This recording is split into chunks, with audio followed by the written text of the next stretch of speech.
bangsa ini butuh persatuan kaum nasionalis, butuh saling mendukung, butuh kebersamaan, karena Indonesia 2024 ke sana, Indonesia harus dijaga bareng.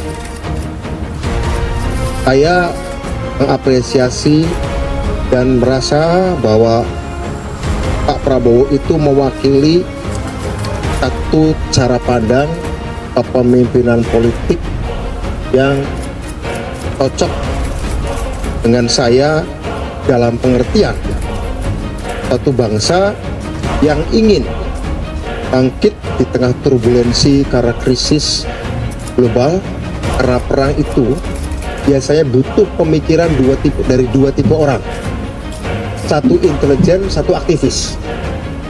Karena kalau ada orang politik latar belakangnya intelijen atau tentara atau latar belakang aktivis, kedua jenis orang itu biasanya mampu berbicara hal-hal strategis secara komprehensif. Pengalaman hidup mereka di masa muda itu selalu bergelut dengan hidup dan mati.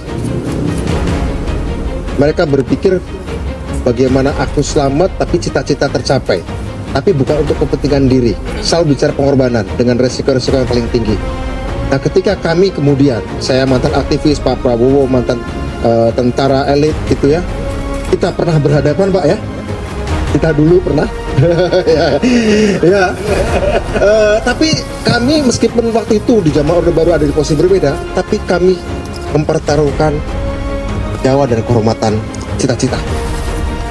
Ketika sekarang sudah demokrasi, ketika sekarang situasinya sudah lebih baik bagi bangsa ini untuk saling dewasa membicarakan perbedaan-perbedaan, maka kita mengenang masa lalu sebagai masa lalu dan masa depan bukan untuk kami berdua tapi untuk bangsa. Karena itu saya mengapresiasi, saya mengajak Pak Prabowo, ayo jalan terus, mudah-mudahan kita memberikan dukungan agar orang-orang terbaik bangsa ini seperti Pak Prabowo tidak terus diganduli masa lalu ya.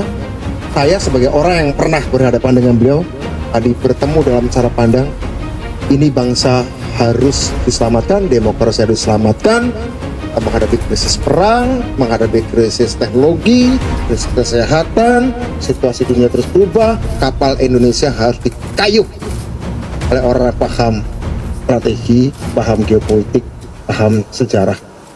Karena Indonesia adalah kapal besar, bukan panggung entertainment saja. Saya kira itu ya Pak Prabowo.